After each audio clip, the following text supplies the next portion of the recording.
Hello friends, हमेशा की तरह मैं आ गया हूँ कुछ बताने के लिए। आज सबसे पहले मैं बताऊंगा जीएसटी का जो मेरा जर्नल एंट्री बाकी रह गया था वो मैं बताने जा रहा हूँ। क्योंकि वीडियो ज़्यादा लंबा हो जाता है इसलिए मैंने उसमें सिर्फ इंट्रा स्टेट ट्रांजेक्शन बतलाया था। आज मैं इंटर स्टेट ट्रांजेक्शन के अंदर कितने जर्नल एंट्रीज होंगे और उसमें जो IGST लगता है, integrated goods and service tax, उसके इनपुट और आउटपुट के बारे में आपको बताने आ रहा हूँ। वीडियो को छोटा बनाया जा रहा है, इसी कारण बच्चे जो है वो देख सके। तो मैं लंबा वीडियो में एक में ही सबको खत्म कर सकता था। तो आइए देखते हैं इंटर स्टेट ट्रांजेक्शन के अंदर GST के जर्नल एंट्रीज। Let's watch.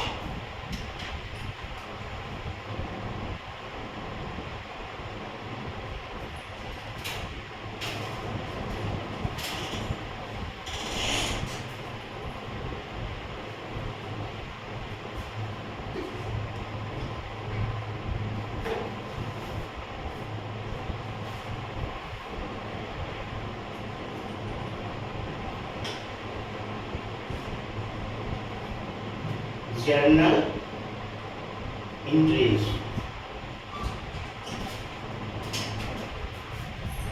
सबसे पहला on buying of goods. Inter state का मतलब हम लोग को समझ में आ ही रहा है कि एक स्टेट से दूसरे स्टेट से गुड्स को बाय करना और दूसरे स्टेट में सेल करना, सेम स्टेट का काम नहीं होता है इसमें।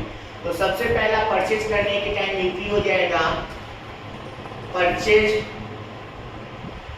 अकाउंट डेबिट, और जो परचेज के टाइम जो जीएसटी उसको इनपुट करते हैं तो यहाँ पे हो जाएगा इनपुट IGST हो जाएगा, IGST अकाउंट डेबिट। और टू, अगर कैश में परचेज कर रहे हैं तो टू कैश अकाउंट, अगर चेक के थ्रू कर रहे हैं तो बैंक अकाउंट, अगर उधार कर रहे किसी सप्लायर से तो क्रेडिटर्स अकाउंट।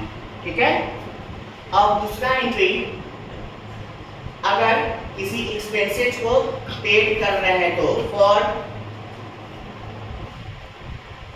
एक्सपेंसेस पेड, मान लेते हैं रेंट ही है तो rent account debit, input IGST account debit to cash account. ठीक है। परचेज के समय जो इनपुट IGST हुआ है उसको कैंसिलेशन करने के लिए जब रिटर्न करते हैं हम गुड्स को तो उस टाइम में इनपुट IGST जो है वो क्रेडिट हो जाता है। तो फॉर गुड्स रिटर्न, तो अब क्या हो जाएगा, क्रेडिटर मेरा जो है वो डेबिट हो जाएगा क्योंकि रिसीवर जो कौन है, क्रेडिटर ही हो गया। तो क्रेडिटर्स अकाउंट डेबिट और टू हो जाएगा परचेज रिटर्न अकाउंट और इनपुट IGST कैंसिलेशन के टाइम में अपोजिट साइड चला जाता है। तो टू इनपुट IGST अकाउंट। ठीक है। अब इसके बाद अगर हम सेल कर रहे हैं गुड्स को फॉर सेलिंग ऑफ गुड्स, तो गुड्स को जब सेल करेंगे तो अगर कैश में करेंगे तो कैश अकाउंट डेबिट होगा, अगर चेक के थ्रू सेल कर रहे हैं तो बैंक अकाउंट डेबिट होगा, और अगर उधार कर रहे हैं तो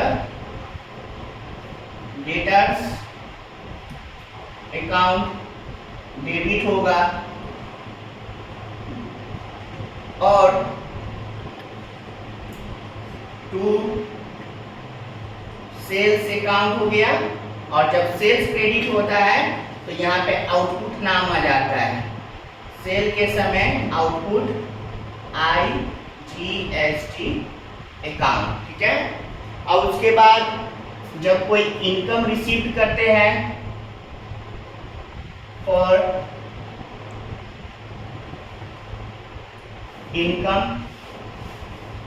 रिसीव, तो इनकम रिसीव करेंगे तो कैश अकाउंट डेबिट टू, मान लीजिए रेंट ही रिसीव कर रहे हैं टू रेंट रिसीव अकाउंट और टू आउटपुट IGST अकाउंट। ठीक है, अब इसमें भी कैंसिलेशन होता है। जो गुड्स हमने सोल्ड किया है और उसमें से कुछ गुड्स हमको रिटर्न आ जाते हैं तो उसका कैंसिलेशन का होगा फॉर गुड्स रिटर्न फ्रॉम। तो जब गुड्स रिटर्न होगा हमको तो सेल्स रिटर्न डेबिट हो जाएगा, सेल्स रिटर्न अकाउंट डेबिट, और सेल्स रिटर्न डेबिट होगा तो आउटपुट IGST अकाउंट डेबिट और टू डेटर्स अकाउंट। तो कुल मैंने आपको इंट्रा स्टेट और इंटर स्टेट दोनों ट्रांजैक्शन के जर्नी बता दिया। इस तरह से ओवरऑल ये चैप्टर खत्म हो चुका है, लेकिन इसमें एक सेटअप करना होता है कि आपको जो है आउटपुट IGST या आउटपुट CGST SGST जो है उसका आपको इनपुट से जो करना होता है, तो वो नेक्स्ट वीडियो में मैं आपको बता दूंगा कि कैसे अगर IGST जो होता है उसका सेटअप किया जाता है। सबसे पहले IGST से ही सेटअप होता है, फिर उसका बचता है तो CGST से होता है, और फिर बचता है तो वो SGST तक जाता है। इस तरह से ओवरऑल जा करके और तब देखते हैं कि क्या वो मेरे लिए एसेट्स आ रहा है या लायबिलिटीज आ रहा है। तो ये और वीडियो में बनाऊंगा और उसका ये चैप्टर अच्छी तरह से खत्म हो जाएगा। आप लोग को वीडियो अच्छा लगे तो वीडियो को लाइक कीजिए, चैनल को सब्सक्राइब कीजिए और मुझे इसी तरह से आप लोग जो है हौसला अफजाई कीजिए। धन्यवाद।